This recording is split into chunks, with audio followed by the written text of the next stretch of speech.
I know that I spend a lot of time on this channel talking about how to make an impact on the things that are within our control. And sometimes I get comments about things that are outside of our control, external circumstances, factors that we simply don't have much of a say in. So today I'd like to touch on that. I'd like to touch on the things that are kind of outside of our control and the ways that we can still work with them rather than against them. Basically, how to kind of ride these external factors to success, to meeting our goals. And it basically boils down to this: right time, right place, right people, right action. I'm Anna Yudin. I'm a doctor of clinical psychology and a fiction author, and let's get started.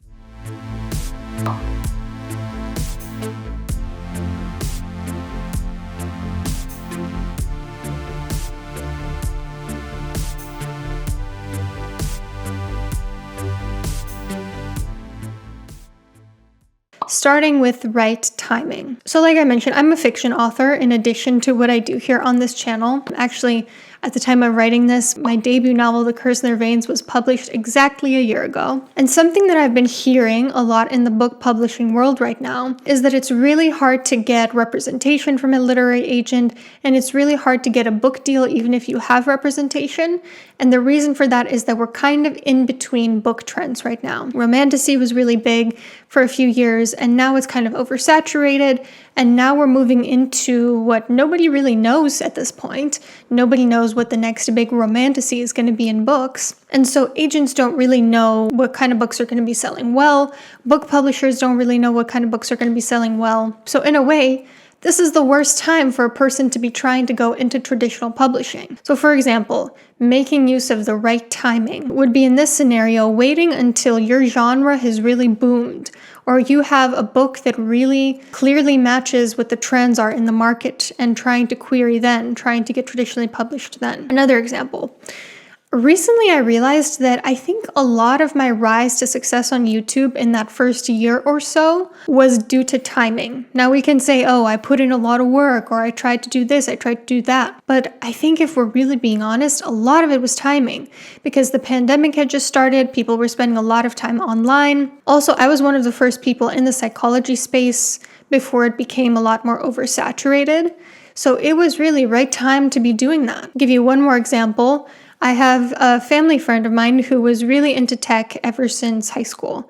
And he got into tech before it had a really big boom. He really got his foot in the door in the beginning. And now he's really irreplaceable at work because he started a few years before everybody else. He's doing fine while people are getting laid off left and right. When you get into something, picking the right time can be even more important than what you actually do. Okay, one more example, one more. I know you guys like examples anyway. Investing. In general, when you're investing money in stocks, it's a good idea to pick when stocks are down, when the market's down, rather than when they're doing really well. It's counterintuitive, but that's kind of how you make the biggest profit. And this is kind of a good rule of thumb for anything. I think we can draw a lot of parallels between investing and how to succeed in life. You got to get in there before the boom. If something has already started to boom, it's already a little bit too late. You got to really sense when the timing is just right. Just like surfing, you gotta feel when is the right time to get up on your feet so that you can ride the wave. Now, picking the right time also relates to my next point, which is picking the right place. If you want to ride external circumstances to success, it's probably a good idea to pick an unsaturated market. For example, like I was saying, starting a psychology channel when there aren't a lot of psychology channels out there yet, or starting a TikTok when TikTok is still in its infancy.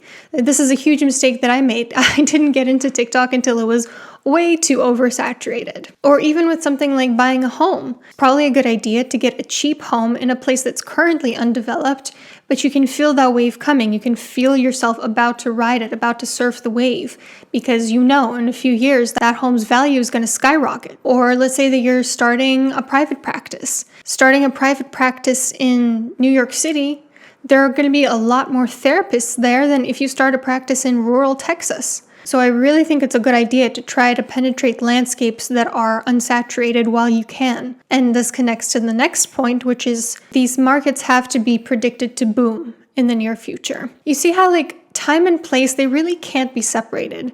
Having the right timing is intrinsically linked to having the right place. So taking the example of starting a TikTok in the infancy of TikTok. In the beginning, you're going in, it's an unsaturated market. You might not get a lot of people watching your stuff, but then over the years, as TikTok becomes a really big platform, it experiences a boom and you get the benefits of coming in when it was unsaturated and now experiencing this massive wave that's come up. Also, you gotta pick the right people. People are integral to being successful. One strategy you can try is to latch on to an underdog. When I first joined grad school, I remember it was kind of like this forum where we were walking around learning about different professors' research, and we were supposed to pick our research advisor for that first year. And I was looking around and I noticed that there were a couple professors who were very popular, who all the students were flocking to them. And there were a couple who were not so popular, whose tables were pretty empty, who just seemed really glad anytime somebody came up to talk to them. And as it so happened, one of those professors, who was more of an underdog, did have a research interest that also coincided with my research interests. It was about acculturation and immigrants. As an immigrant myself, that was interesting to me. So I went and spoke to that person instead. And I really think that when you pick the underdog, it's a very special kind of relationship because, first of all, that person is going to feel very grateful and honored that you saw them, that you saw their value, and that you had a shared interest because not as many people have that. Also, they're going to have an industry that's less saturated with less competition, more opportunity for you to shine, and you can build those closer connections if there's more opportunity for you to shine. Those are, for instance, the benefits of picking a small school over a large school. In a large school, it's really easy to get lost in the crowd, to be kind of invisible, whereas in a small school, it's easier to stand out. I think in some cases, it can be really beneficial to pick the underdog, as it were, when it comes to people who can help you out or even places, markets. Another strategy you can use is to latch on to an expert in the field. And here it may sound like I'm contradicting myself. Oh, hold on, do I want the underdog or do I want the expert?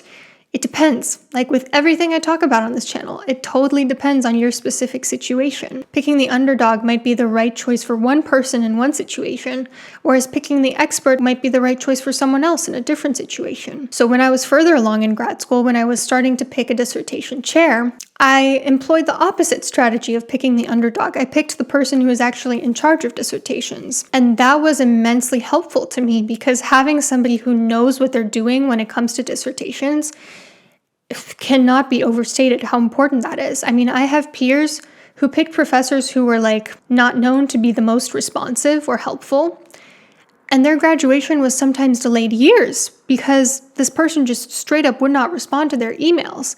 By picking the expert, the person who's established themselves as an authority in the field, in some situations that might be wiser. And I was able to match with the person who was handling the dissertation matches precisely because I'd already built a connection with her. I'd already taken multiple of her classes. And so there was already that exposure and that relationship. So sometimes it might be helpful to pick the underdog. Sometimes it might be helpful to pick the expert. But all of the times, it's really helpful to have powerful connections if you can. I hear it from kind of both sides. I'm blessed enough to be out of the rat race, but I hear people who are applying for jobs and talking about how impossible it is to get a job interview, let alone an offer. And then on the other hand, I see the way people on the other side of that talk about jobs and the way that they offer jobs to their friends, to their communities. And it's very obvious that a lot of those jobs are just going to people who know the right person, not necessarily who's most qualified for it. Is that right? Is it fair? Absolutely not. But you might as well use this to your advantage by making connections with powerful people, putting yourself in situations where you're going to be surrounded by people who are competent, who are better than you in some way, who are more skilled than you, who have more life experience. And yeah, in a lot of cases, people who have a lot of money are going to have a lot of connections as well. But don't just use people.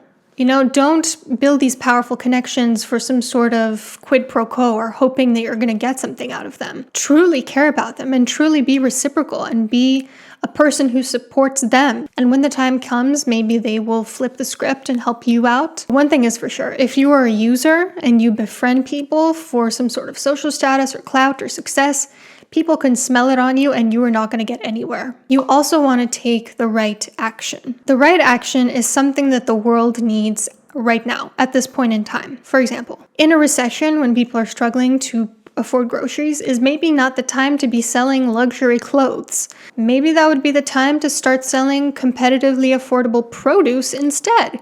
To start monetizing the orchard that you have in your backyard or something like that. Or when Elon Musk took over Twitter, X, whatever. Or when we found out that TikTok might get banned in the US. That is a really good time for someone to think about starting a new social media platform that is going to replace these. Because I can tell these are on their way out. I don't know what's coming next, who's going to come with the next social media platform, but it is coming soon, next couple years. Or now that Boeing's reputation is in the gutter. Allegedly, I'm sorry, no, I don't mean to disparage you. I know that can have very dire consequences. Now would be a really good time for a new company to come into the plane manufacturing industry. Pay attention to what is on its way out, because that will signal to you what is coming on the way in. And picking the right action that you can take to fill that gap can be a really easy way of riding the external circumstance to success. Now, the right action also has to be something that you can provide well, something that you're actually good at, that you have the solution to. And this is really just a matter of thinking about you. What special skills do you have? And when is the right time and place to really make them shine? Like maybe, okay, you don't have the skills and resources to open a plane manufacturing company, but maybe you do have the resources to start a small farm in your backyard. Only you can really know what the answer to this question is, what it is that you have the solution to that the world needs right now. So let me give you a concrete example. Let's say that you really want to increase your income by 10K this year. That's your goal. Is it the right time to ask for a promotion during a recession when people are getting laid off left and right? No, that's quite dangerous. That's going to put a target on your back. Is it the right time to quit your job and look for something better? No, that's also quite dangerous because a lot of places are laying people off rather than hiring. So maybe instead this is the right time to start investing in a side business as a safety net, to really get going on something so that in a couple years you have a lot more income supplemented by your side business. So let's say you have like a couple different interests. Let's say you really enjoy writing, but you've never written a book or anything like that. And also you're really passionate about figuring out what sorts of toxins are out there in the products that we use. Given what I said earlier, it's definitely not the time to start writing and thinking about publishing a novel. It's probably the worst time that you could do it. I'm still doing it. I'm not saying don't do it if that's like already something that you're doing. Keep going if that's something that you're doing, but like this is not the right time to start putting this into motion if you haven't even thought about that yet. But maybe this is actually a good time to start a passion project where you raise awareness about certain toxins that are in different products. This is a topic that more and more people are becoming interested in. It's not a super saturated market yet. And again, you're passionate about it, you're good at it, so why not? So then you ask yourself, who are the right people to help you make this happen? Who are some experts in the field that you can reach out to? Maybe there are already a couple people out there raising awareness about toxins. Maybe you can reach out to them, especially if they're not like sexy household names that they'll be like so honored that you reached out to them. Underdogs, like I was talking about, or friends who've already started businesses who can help you get your business up and running, help you figure out what it is that you're kind of missing. So you figured out right time, right place, right people. The last one is the right action. What exactly are you best at? How can you provide what the world needs? Maybe what you're best at is investigation and communication rather than creating a product. So maybe you're not the right person to say, create a skincare line that's free of toxins or create a water bottle that's free of toxins. Maybe what you're best at, what you really excel at, is selling valuable information. Not an alternative to toxins, but the information, the education. So maybe you can handle that, the information piece, and then maybe you can enlist the help of some experts in different fields, like helping you create a website, helping you promote your product to the right audience, and so forth. This is just one small example. I'm completely fabricating the story here, but I think you get the picture of what I'm trying to do. I'm just trying to show you how to sort of run through these different steps to gain clarity on how to ride these external circumstances to success. So some final questions to help you apply this to your own life, and I would love if you answered these in the comments.